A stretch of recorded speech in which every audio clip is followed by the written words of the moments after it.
Mesdames et messieurs, bonsoir et bienvenue dans ce journal, le sommaire. Au Burkina Faso, 118 associations dont plusieurs organisations de défense des droits humains ont été dissoutes par les autorités.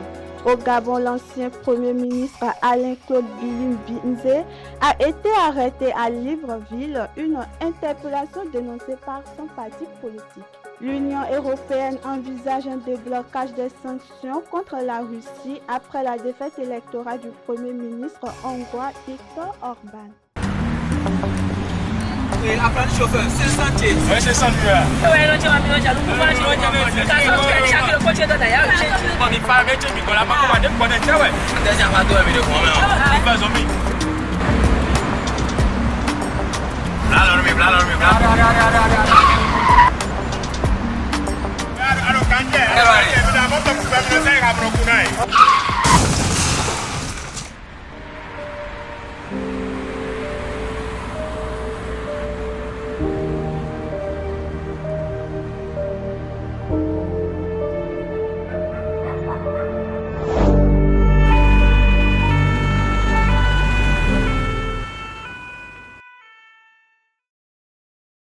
Ensemble, disons oui à la courtoisie au volant.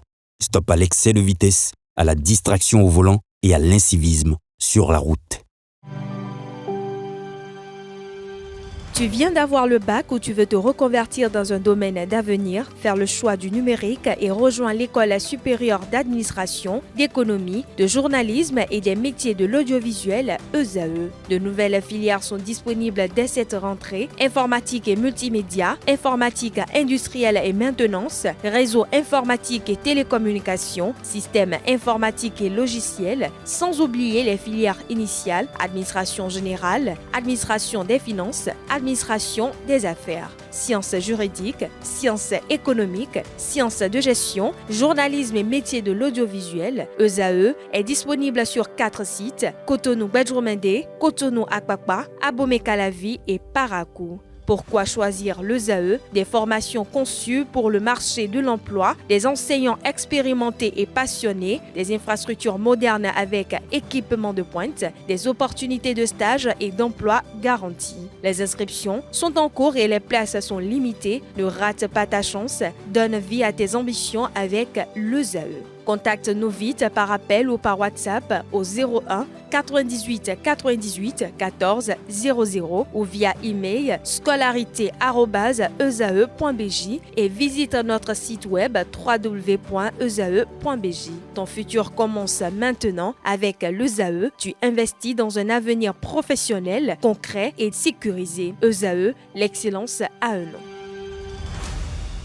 Bonsoir et bienvenue dans ce journal. Au Burkina Faso, les autorités ont annoncé la dissolution de 118 associations, dont plusieurs engagées dans la défense des droits humains, désormais interdites de fonctionnement sur l'ensemble du territoire. La décision rendue publique à travers un communiqué gouvernemental intervient dans un contexte sécuritaire et politique tendu au sein de l'Alliance des États du Sahel. Selon le gouvernement burkinabé, cette dissolution vise des organisations accusées de non-respect des textes encadrant les associations et d'irrégularités administratives. Suivons ensemble. La junte burkinabé a ordonné la dissolution d'une centaine d'associations et d'organisations de la société civile dans le cadre d'une dernière vague de répression contre l'espace civique dans ce pays d'Afrique de l'Ouest. Au total, 118 associations, toutes basées au Burkina Faso et dont beaucoup sont engagées dans la défense des droits humains, sont désormais interdites d'activité dans le pays du Sahel, selon un communiqué du gouvernement.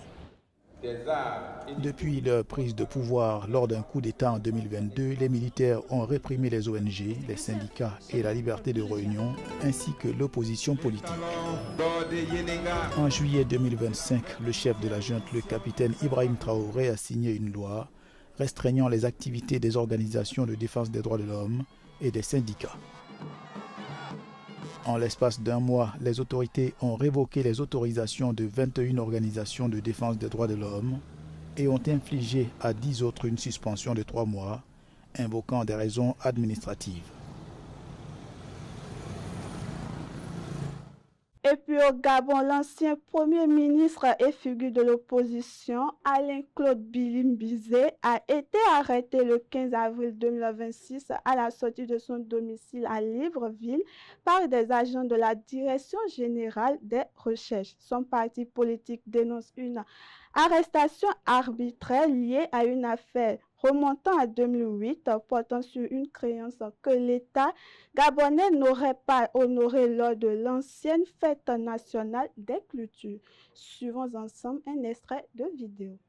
Au Gabon, Alain-Claude Bilimbizé a passé la nuit en détention. Ancien cacique du régime Ali Bongo, dont il fut le dernier Premier ministre, il a été arrêté hier en fin de journée devant son domicile à Libreville par des agents de la Direction générale des recherches. Il était devenu l'un des rares opposants au nouveau pouvoir de Brice Clotaire Oligui Nguema.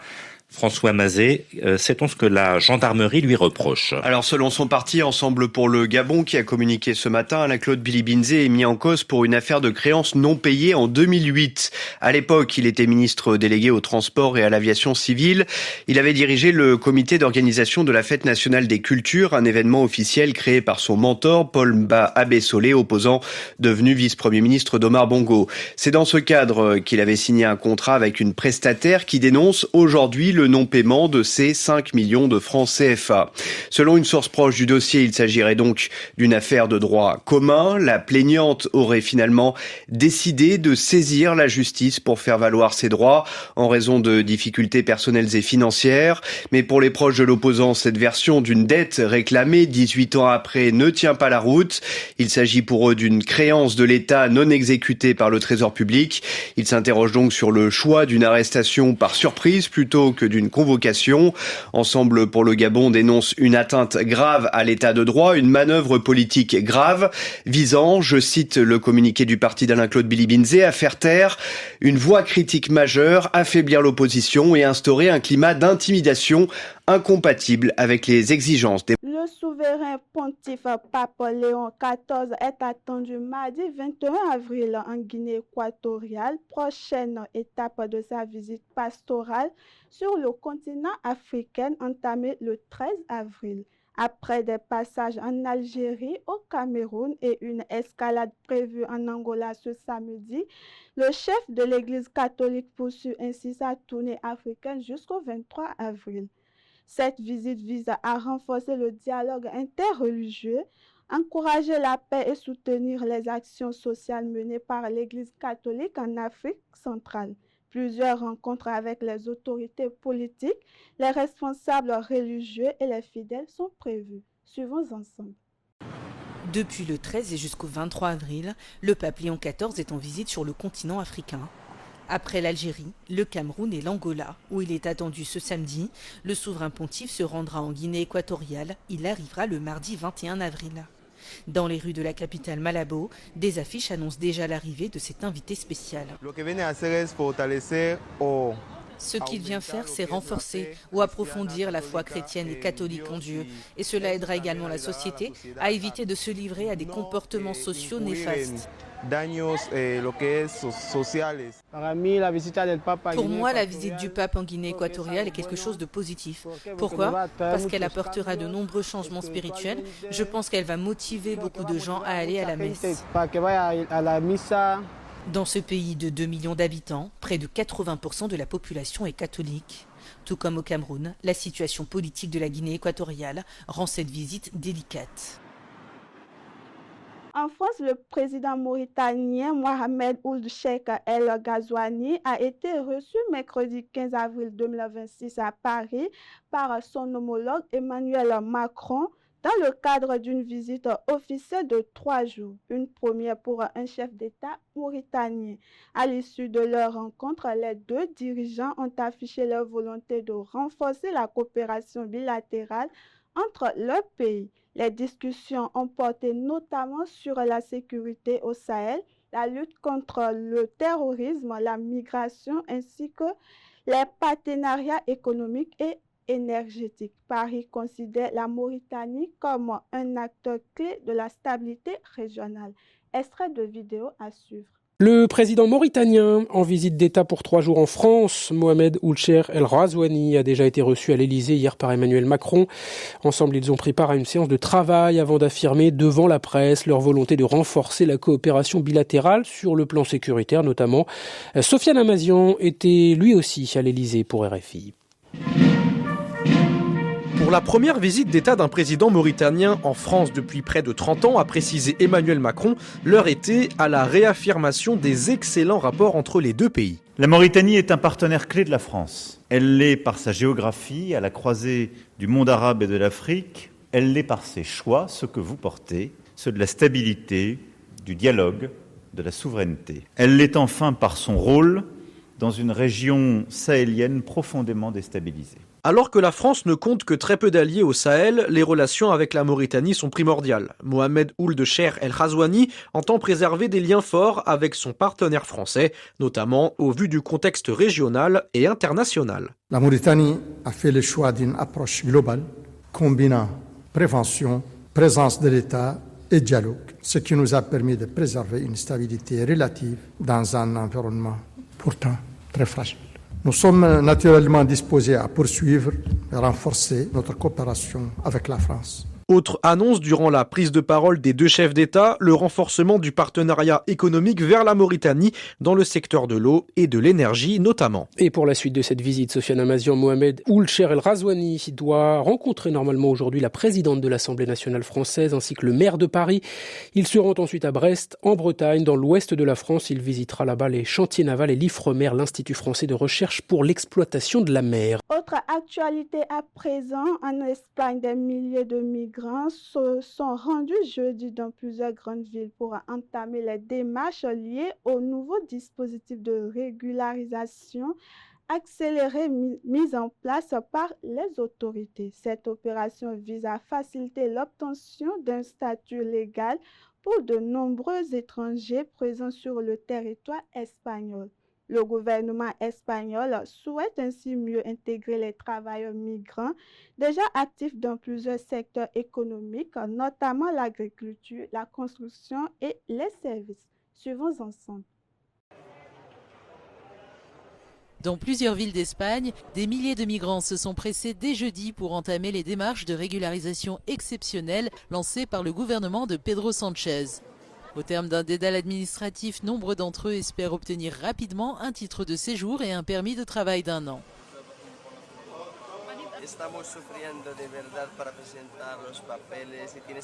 On a vraiment du mal à constituer nos dossiers, c'est compliqué, il faut fournir beaucoup de documents.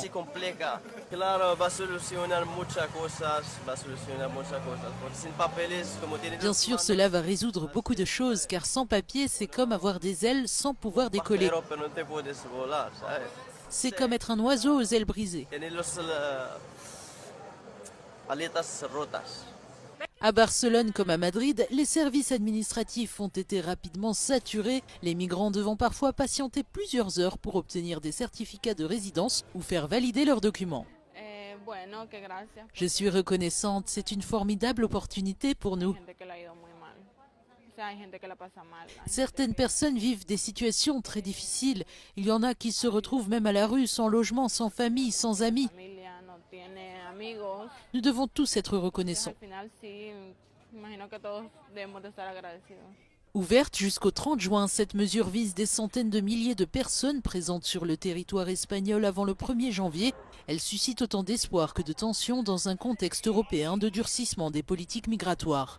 Au Bangladesh, 6 des 9 personnes secourues après le naufrage d'un navire transportant des réfugiés Rohingyas dans l'océan Indien ont été arrêtées mercredi par les gardes-côtes. Selon une source policière, elles sont soupçonnées d'avoir participé à l'organisation du voyage clandestin.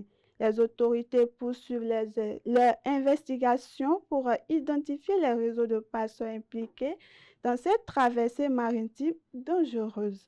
Le drame relance les inquiétudes concernant les conditions de vie précaires des réfugiés Rohingyas dans le camp du sud Bangladesh. Le reportage.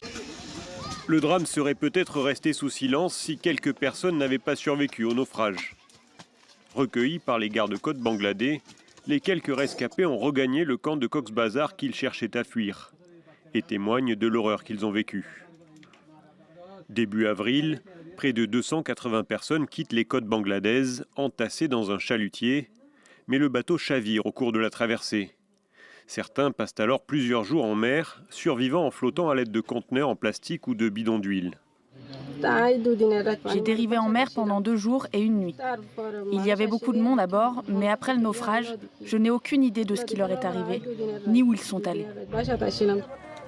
Le chalutier, semblable à celui-ci filmé en 2015, a fait face à des vents violents et de fortes vagues avant de chavirer. Parmi les personnes à bord, des femmes et des enfants. L'essentiel des voyageurs étaient des réfugiés Rohingyas, un peuple originaire de Birmanie qui a fui la guerre civile et vit depuis en grande partie dans des camps au sud du Bangladesh.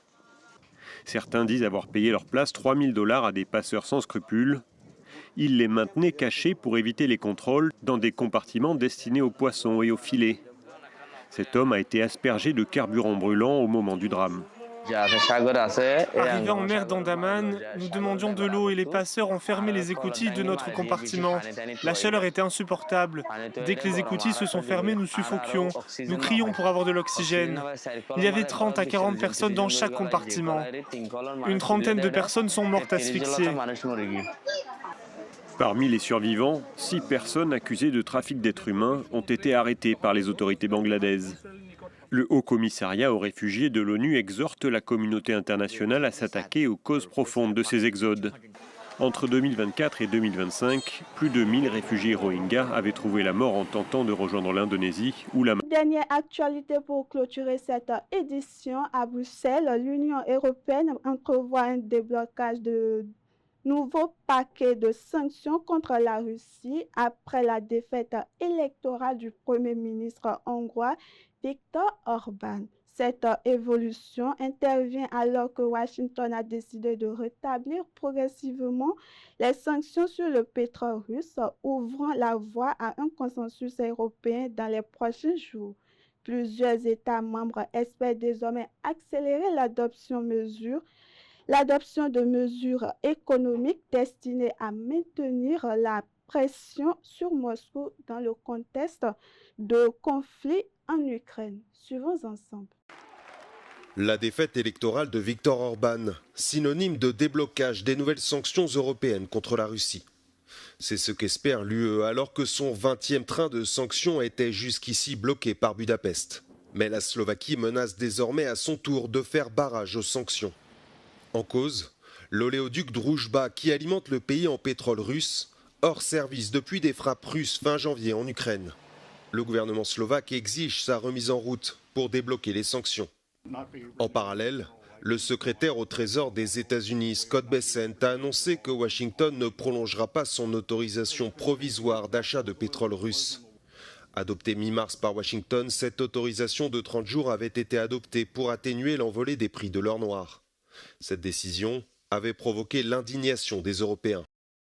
We believe that, in general, giving any relief in terms of sanctions at this point in time vis-à-vis Russia is not helpful in maintaining the pressure on Russia. L'UE espère par ailleurs débloquer rapidement son prêt de 90 milliards d'euros à l'Ukraine. Et voilà qui met fin à cette édition. Mesdames et messieurs, merci de nous avoir suivis.